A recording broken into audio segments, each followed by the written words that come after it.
작년 5월에 발표된 가족 실태 조사라고 하는 연구 보고서를 보면 우리나라 현재 평균 가족 가구 원수가 겨우 2.3명에 불과했다고 합니다. 여러분, 이게 어떤 수치를 말하냐면 한 집안 안에서 가족이 3명 이상 사는 경우가 우리나라에 지금 현재 절반도 채 되지 않는다는 것입니다. 어쩌다 이렇게 되었느냐? 그거는 바로 최근 한국 사회의 가장 두드러진 특징 가운데 하나인 1인 가구 수가 늘어났기 때문이라는 것입니다. 실제로 연구조사 그 결과 보고서를 봤더니 1인 가구가 2010년도에 15.8%였는데 2020년에는 30.4%로 불과 최근 10년 만에 1인 가구 수가 2배로 폭증하게 되었다는 것입니다. 이런 추세가 빨라지게 된 원인 가운데 또 다른 이유는 무엇이냐면 젊은이들의 가족에 대한 인식 변화 때문이었다고 합니다. 이 결과 보고서를 봤더니 20대 젊은이들이 비혼 독신, 결혼하지 않고 혼자 살겠다, 비혼 동거, 결혼하지 않고 그냥 이성과 함께 살겠다, 무자녀, 결혼을 하든 결혼을 하지 않든 나는 자녀는 낳지 않겠다, 그렇게 응답한 20살 그 20대 젊은이들의 비율이 절반에 달했다고 합니다. 그러니까 우리나라 지금 현재 20대 청년들은 결혼도 하지 않고 자녀도 안 낳겠다고 그렇게 생각하고 있다는 것입니다. 때문에 이러다가는 전통적인 가족의 형태가 붕괴되는 것도 시간 문제일 것입니다. 그래서 사실 가족이라는 주제를 가지고 요즘은 설교하기가 참 어려운 시대가 되었습니다. 왜냐하면 성도들 가운데도 1인 가구가 늘어나 버렸고 비혼 독신이나 심지어 비혼 동거 또는 무자녀 가구가 늘어나고 있기 때문입니다. 그나마 기독교인들은 하나님이 세우신 그 가족이라는 공동체를 열심히 지켜내려고 노력하고 있지만 이런 추세가 계속 지속되어지다 보면은 우리 교회 안에 계시는 성도님들의 가구 구성도 그처럼 세상과 같이 바뀌게 될 날도 멀지 않은 것입니다. 그러나 세상이 아무리 급변한다 할지라도 하나님의 백성들은 생육하고 번성해서 땅에 충만하라고 말씀하신 그 하나님의 명령을 따라 하나님께서 세우신 가족 공동체를 지켜가는 최후의 보루가 되어야 될 줄로 믿습니다. 또한 우리 기독교에서 강조하는 가족 공동체는 무엇입니까? 그냥 내 자녀들, 내 손주들, 그러니까 육신의 피로 맺어진 가족들만 가족 공동체가 아니라 우리는 그리스도의 피를 함께 나눈 예수 안에서 한 형제 자매이자 한 가족이라는 그러한 생각이 우리 기독교의 가치입니다. 그래서 우리가 교회를 다닐 때는 어떤 생각을 가지고 다녀야 되냐면 교회 안에 있는 많은 성도들이 그저 남남이 아니라 저분도 내 가족, 저분도 내 형제, 저분도 내 자매, 그렇게 모두가 전부가 다 내 가족이라고 생각하며 교회를 다녀야 되는 것입니다. 그래서 이 세상에서 가장 큰 대가족 공동체가 바로 교회 안에 있는 성도들이라는 것입니다. 여러분, 이렇게 많은 대가족이 이 세상에 또 어디 있겠습니까? 따라서 믿음의 유산도 무조건 내 진짜 자손들에게만 물려주는 상속 유산이 되는 것이 아니라 교회 안에서 다음 세대 자녀들과 또는 다른 성도들에게도 물려줄 수 있는 소중하고 가치 있는 영적인 신앙 유산이 되어야 되는 것입니다. 바라옵기는 우리 승리의 모든 성도님들은 예수 그리스도의 피를 나눈 믿음 안에서 한 가족을 꼭 이룰 수 있길 바랍니다. 그래서 우리 승리교회는 날마다 행복한 믿음의 웃음꽃이 피어나는 축복의 가정 공동체로 세워지게 되기를 주님의 이름으로 축원합니다. 저는 오늘 야곱이 보여준 모습을 통해 우리가 물려주어야 될 믿음의 유산이 무엇인지를 좀 살펴보려고 합니다. 여러분, 야곱의 가족은 가나안 땅에 기근이 들게 되자 이전에 애굽에서 사왔던 곡식이 다 바닥이 나서 떨어지게 됩니다. 그러자 아버지 야곱은 이제 아들들에게 이제 다시 애굽에 가서 양식을 좀 더 사오라고 시키게 되죠. 그러자 야곱의 넷째 아들이었던 유다가 아버지 야곱에게 뭐라고 하냐면, 아버지, 저 애굽의 총리가 너희들이 다시 나를 보려면 꼭 그 아우를 데리고 와야지 나를 다시 볼 것이다. 그러지 않으면 나를 다시 볼 생각하지 말라고 엄히 경고했기 때문에 아버지가 우리 아우 베냐민을 애굽으로 가는 것을 허락해 주면 같이 가서 곡식을 사오려 가겠지만, 만약에 아버지가 아우 베냐민을 함께 가는 것을 허락해 주시지 않는다면 우리는 갈 수 없다고 한 것입니다. 맞는 말이겠지요. 그러자 야곱은 어째서 너희가 또 다른 아우가 있다고 나를 괴롭게 하냐고 오히려 이 야곱인 그 아들들에게 야단을 치게 됩니다. 그랬더니 이 아들들이 또 뭐라고 하냐면, 아니 아버지, 그 사람이 우리 가족에 대해서 자세히 물어보면서 아버지가 아직 살아계시냐고, 또는 아우가 있냐고 그렇게 꼬치꼬치 물어보는 바람에 저희들이 어쩔 수 없이 대답하다 보니까 아우가 있다고 말했는데, 우리도 설마 그 사람이 아우까지 데려오라고 그렇게 말할 줄 어떻게 알았겠습니까 하고는 그렇게 마치 말대꾸하듯이 아버지 야곱에게 대답을 하게 되었던 것입니다. 바로 그때 유다가 또다시 나서지요. 유다가 아버지에게 야곱에게 뭐라고 말하냐면, 아버지, 우리가 동생 베냐민과 함께 가서 곡식을 사와야지 아버지는 물론 우리와 우리 아이들, 우리 손주들, 그러니까 우리 모든 가족이 굶어 죽지 않고 다 살지 않겠냐고 그렇게 아버지를 막 설득한 것입니다.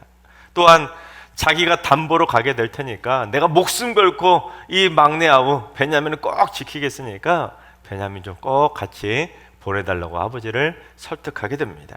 그러면서 유다가 마지막으로 뭐라고 하냐면, 우리가 이렇게 지체하면서 시간 낭비하지 않았다면 벌써 2번은 갔다 왔을 것이라고 그렇게 말하면서 아버지 야곱에게 막 설득하게 됩니다. 왜냐하면 당시 그 순간에는 인간적으로는 그것밖에는 해결할 답이 없었기 때문입니다. 그냥 넉넉히 있다가는 모두 다 굶어 죽을 수밖에 없는 상황이었기 때문입니다. 그래서 결국 야곱도 어쩔 수 없이 막내 아들 베냐민을 보내기로 결정하게 되었습니다. 그런데 바로 그 다음 야곱은 자기 아들들에게 너희들이 이제 꼭 배워야 될 거, 너희들에게 물려줘야 될 내 신앙의 유산, 믿음의 유산을 물려주는 그 아름다운 모습을 보여주게 됩니다. 그 모습이 바로 오늘 봉독한 오늘 본문의 말씀입니다. 그런데 여러분, 유산은 보통 언제 물려주나요? 재산을 물려주는 유산이라는 것은 사람이 죽을 때, 부모가 죽을 때 자녀들에게 물려주는 것 아닙니까? 하지만 그러한 상속 유산이 아니라 믿음의 유산은 다르다는 거예요. 믿음의 유산은 내가 살아있을 때 자녀들에게 가르쳐주고, 내가 살아있을 때 자녀들에게 보여주고, 내가 살아생전에 자녀선들에게 물려주는 것이 바로 믿음의 유산이기 때문에 그저 죽을 때 돈 물려주는 재산하고는 차원이 다르다는 것입니다. 믿음의 유산은 세상에서 가장 값지고 소중한 영적인 소중한 유산이라고 말할 수가 있는 것입니다. 그래서 자녀들에게 살아생전에 기도 많이 하는 모습 보여주고, 성경 보고 헌신하는 모습 잘 보여주고, 내가 열심히 예수 믿는 모습을 자녀손들에게 잘 보여주는 건 그것이 바로 우리가 물려줄 수 있는 가장 기본적인 믿음의 유산인 것이죠. 자, 그렇다면 오늘 본문에서 야곱이 살아생전에 아들들에게 물려주었던 그 소중한 믿음의 유산은 무엇이었느냐? 그건 바로 재물보다 하나님의 백성다운 선한 양심을 물려주었다는 것입니다. 여러분, 야곱의 아들들이 처음에 기근 때문에 곡식을 사러 애굽에 가지 않았습니까? 그 애굽에 갔을 때 그 형들을 알아보고 요셉이 총리였는데 자기 형들이 곡식을 사왔다고 해서 돈만 딱 받고 그렇게 한 것이 아니라 돈 받고 그 받은 돈을 다시 돌려주고 곡식까지 그렇게 두둑히 챙겨서 보내주었습니다. 그래서 형들이 오다가 여관에서 보따리를 풀어보니까 돈이 그대로 보따리 자루 안에 들어 있었던 것입니다.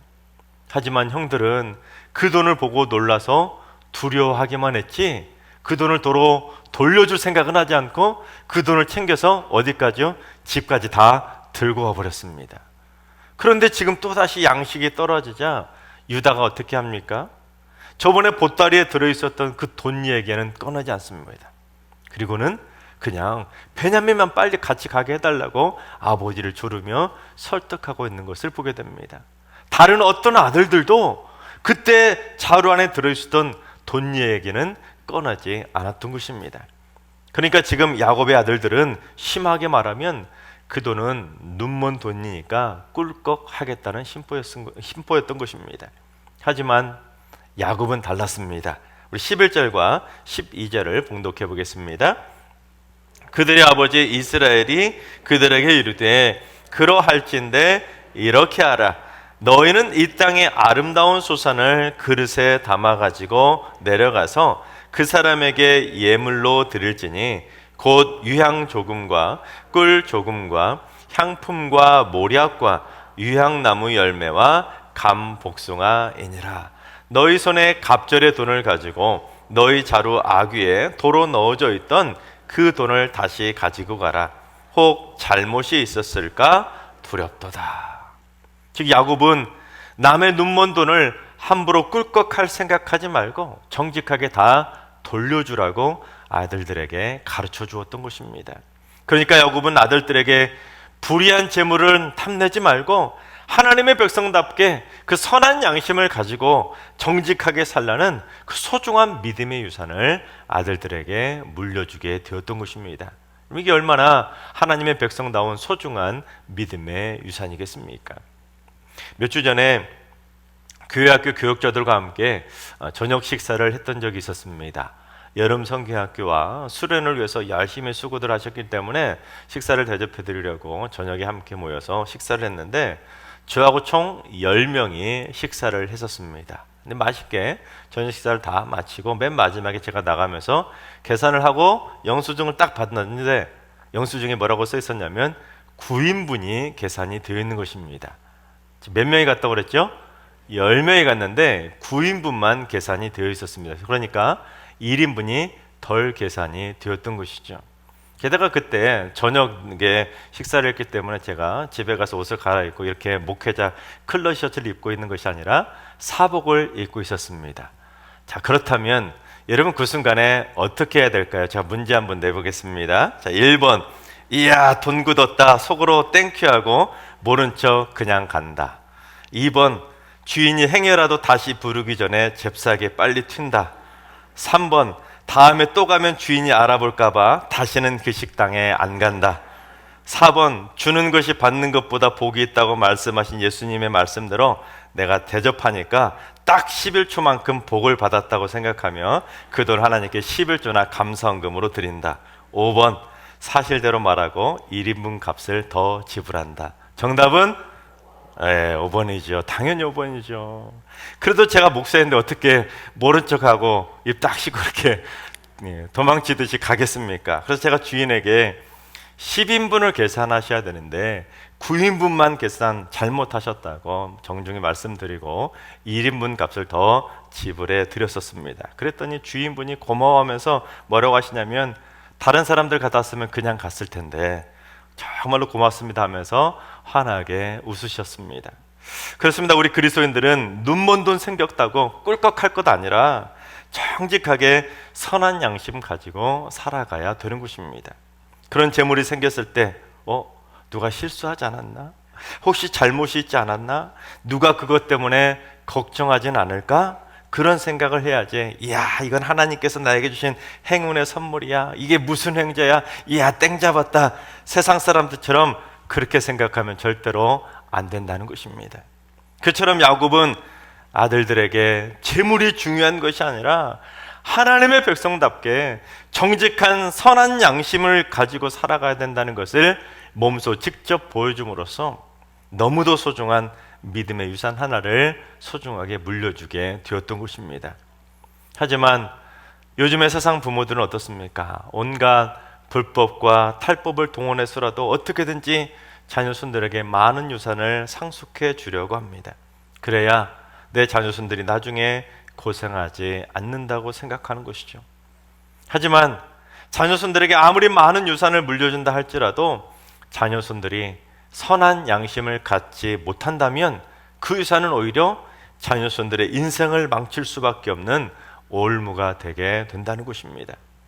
그래서 자녀손들에게 물질의 유산을 물려주는 것보다 더 중요한 것이 바로 선한 양심을 가진 믿음의 유산인 것이죠.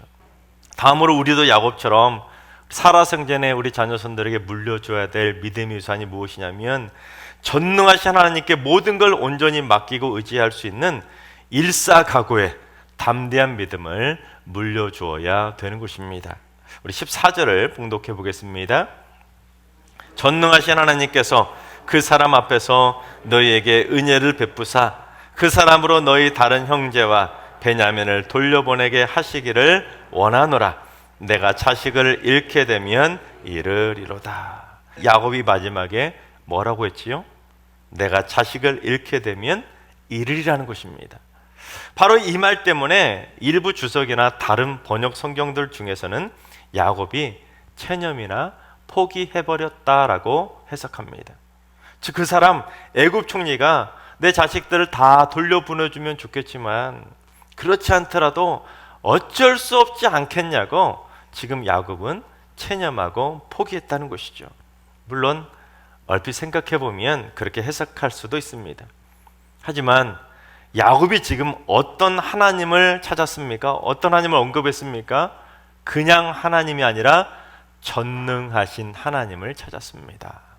전능하신 하나님은 히브리어로 엘샤다이인데 아무것도 할 수 없는 무익한 우상과 같은 신이 아니라 이 세상을 창조하시고 전지전능하신 이 세상 모든 것을 다 하실 수 있는 엘샤다이의 전능하신 하나님을 야곱은 찾았다는 것입니다. 그러니까 야곱은 체념이나 포기한 것이 아니었습니다. 지금 내가 할 수 있는 것은 아무것도 없지만 전능하신 하나님께 내 자녀들을 온전히 다 맡기면 하나님께서 은혜를 베풀어 주셔서 반드시 내 자녀들을 지켜주실 것이라는 분명한 믿음의 확신을 가졌던 것입니다. 그러니까 야곱은 아들들한테 전능하신 하나님께서 은혜를 베풀어 주셔서 너희들 꼭 지켜줄 테니까 너희들 보호해 주실 것이니까 안심하고 가라고 그렇게 격려해 주었던 것입니다. 특히 야곱의 그 표현은 다니엘의 세 친구들이 풀무불 속에 던져 넣어졌을 때 그 친구들이 뭐라고 고백했습니까? 그리 아니하실지라도 하나님께서 우리를 구원해 주시지 않을지라도 그리 아니하실지라도 우리는 하나님을 버리지 않겠다고 고백했던 것처럼 지금 야곱도 하나님께서 설령 내 자녀들을 살려주시지 않을지라도 나는 하나님을 버리지 않겠다는 담대한 일사각오의 마음을 담아서 전능하신 하나님을 찾았던 것입니다. 그러니까 야곱은 전능하신 하나님을 의지하는 믿음을 뛰어넘어 죽으면 죽으리라고 하는 그 일사각오의 담대한 믿음을 그 사랑하는 아들들에게 귀하게 물려주게 되었던 것입니다. 그렇습니다. 우리 그리스도인들이 자녀손들에게 물려주어야 될 믿음은 두려움과 걱정, 근심에 사로잡혀서 툭하면 이거 어떻게 하지 막 어찌할 바를 모르는 그런 연약한 믿음이 아니라 죽으면 죽으리라고 하는 전능하신 하나님께 온전히 맡기고 의지하는 그 담대한 일사각오의 믿음을 물려주어야 되는 것입니다. 따라서 내 인생과 내 자식과 내 직장과 내 일터를 내가 책임지려고 할 것이 아니라 전능하신 하나님께서 책임지고 지켜달라고 전능하신 하나님께 모든 내 삶의 것들을 맡기며 살아가야 되는 것입니다. 하지만 죽으면 죽으리라는 그 일사각오의 담대한 믿음은 절대로 체념이나 포기가 아니라 오히려 그렇게 모든 것을 맡겨드리면 모든 것을 지킬 수 있는 가장 확실한 승리의 방법이 되는 것입니다. 바라옵기는 우리 모두 전능하신 하나님께 내 인생과 내 가족과 내 일터를 전부 다 온전히 맡기고 의지함으로 말미암아 전능하신 하나님께서 그 모든 것들을 전부 다 굳건하게 지켜주게 되시기를 주님의 이름으로 축원합니다. 예수전도단의 창시자였던 로렌 커닝햄 목사님이 쓰신 하나님 정말 당신이십니까? 라는 책을 보면 이 목사님이 어렸을 때 겪었던 간증 하나가 기록되어 있습니다. 이 목사님의 아버지였던 톰 커닝햄도 목사님이셨는데 이 목사님은 아버지 목사님은 곳곳을 돌아다니면서 복음을 전하시던 순회 목사님이셨습니다. 요즘으로 말하면 똑같은 건 아니지만 마치 부흥 강사처럼 많은 교회들을 돌아다니시면서 담대히 복음을 전하시던 목사님이셨습니다. 그런데 이 로렌 커닝햄 목사님이 10살 무렵에 집에 전화가 왔는데 어떤 내용이었냐면, 다른 곳에서 집회를 인도하시던 아버지가 맹장염에 걸렸는데 수술을 하지 못해서 복막염으로 이미 번졌을 가능성이 있다는 것입니다. 게다가 지금은 전쟁 기간이라 페니실린도 없었기 때문에 아버지가 돌아가시는 것은 시간 문제라고 하는 청천벽력 같은 전화를 받게 되었다고 합니다. 그런데 전화를 끊고 나서 어머니가 자녀들에게 아버지를 위해서 기도를 해야 된다 그렇게 말하자, 이 당시 10살이었던 로렌 커닝햄 목사님은 소파 뒤로 들어가서 아버지를 위해서 몇 시간 동안 간절히 기도를 드렸다고 합니다. 그런데 그 전화를 받고 나서 3일 뒤에 이 목사님의 댁에 어떤 신사가 찾아왔다고 합니다. 근데 이 신사가 어머니에게 뭐라고 말을 꺼냈냐면, 커닝햄 자매님, 제 꿈에 하나님께서 나타나셨는데 당신의 남편이 관에 실려서 집에 오는 것을 보여주셨습니다. 여러분, 만약에 우리가 그 상황이었다면 그 말을 듣고 얼마나 기분이 나쁘고 기분이 싹했겠습니까? 막 소름 돋지 않았겠습니까? 얼마나 또 마음이 더 어찌 될까 불안해졌겠습니까? 그런데도 어머니는 그 신사에게 뭐라고 말을 했냐면, 어려운 걸음이었겠지만 일부러 오셔서 알려주셔서 감사합니다. 하지만 저는 하나님께 여쭤보고 그 꿈이 하나님께로부터 온 것인지 알아보겠어요. 이것은 아주 중요한 문제니까 하나님께서 제게 직접 말씀하시지 않겠어요? 하고는 그 신사분에게 다시 한번 감사의 뜻을 전하고 문을 닫았다고 합니다. 그런 다음에 어머니가 기도를 하시는데 뭐라고 기도하셨냐면, 하나님, 정말 당신이십니까? 만약에 그 꿈이 당신께로부터 온 것이라면 그대로 받아들이겠습니다. 단지 그것만 알려주세요. 그게 제가 알고 싶은 전부입니다. 그렇게 기도를 드리시고는 모든 것을 전부 하나님께 맡겨드리고 잠자리에 드셨다고 합니다. 즉, 아버지가 살고 죽는 것은 전능하신 하나님의 손에 달려있다는 그 전적인 믿음에 신뢰하는 그 모습, 믿음의 유산을 그 사랑하는 자녀들에게 그대로 몸소 보여주었던 것입니다. 그런데 다음 날 아침이 되자 이 목사님의 어머니도 어젯밤에 꿈을 꾸었다는 것입니다. 이 꿈에 아버지가 어떤 모습으로 나타나셨냐면, 아버지가 기차를 타고 잠옷 차림으로 집에 오시더라는 것입니다. 그런데 놀랍게도 어머니가 꿈에서 본 그대로 얼마 후에 회복하신 아버지가 침대가 있는 기차를 타시고 잠옷 차림으로 진짜로 집에 오셨다고 합니다. 여러분, 그렇습니다.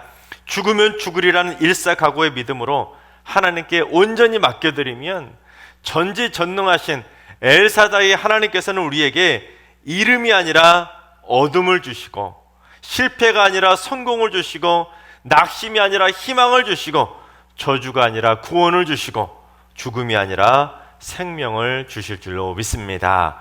하나님께서 사랑하신 여러분, 우리 모두 믿음의 유산을 우리 살아생전에 꼭 물려주고 천국문에 들어갈 수 있길 바랍니다.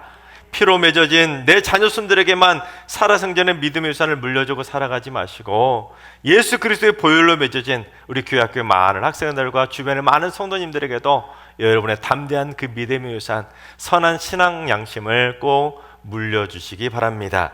그 하나님의 백성다운 선한 양심도 많은 분들에게 물려주시고, 무엇보다도 사소한 일에도 겁을 먹고 두려워하는 새가슴을 물려주는 것이 아니라 전능하신 하나님께서 반드시 지켜주시고 구원해 주실 것이라는 일사각오의 신앙유산을 물려줌으로 말미암아 여러분의 모든 것들이 하나님의 은혜 가운데 다 지켜주시고 보호받게 되시기를 주님의 이름으로 축원합니다.